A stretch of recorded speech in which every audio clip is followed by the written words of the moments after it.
historically, DHS, with the concurrence of the department's U.S. attorneys on the southwest border, did not transfer adults for criminal prosecution, instead using administrative deportation proceedings.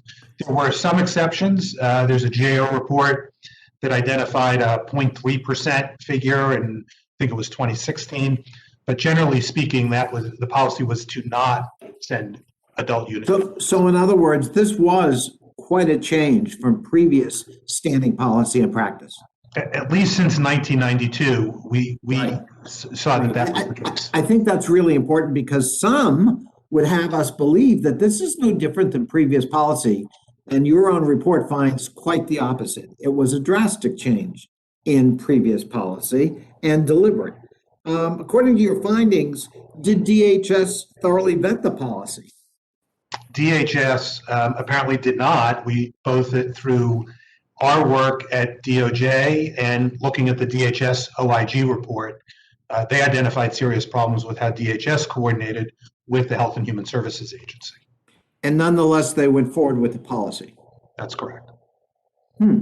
According to your report, the memo was sent by the then DHS Chief of Staff to Jeannie Hamilton, we've already mentioned, a key aide to Attorney General Jeff Sessions at that time. But you didn't name the individual in your report, is that correct? That's correct. All right, but I was curious, and I looked into who was that DHS Chief of Staff at the time.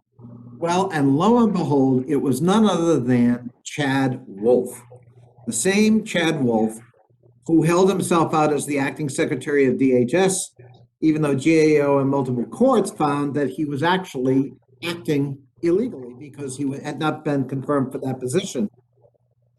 He also has quite a checkered history in terms of ending the DACA program, protecting Dreamers, suspending New Yorkers' ability to enroll in trusted travelers programs, and diverting dollars, millions of dollars of taxpayer dollars on President Trump's famous border wall. And of course, he was a key architect in the policy we are describing, putting children at risk and using them as pawns in trying to enforce his views about immigration and who should or should not come across the border. It's a shameful episode in American history. It certainly is not something that made Americans proud, and it's certainly not something that won us admiration overseas with friend and foe alike. I yield back.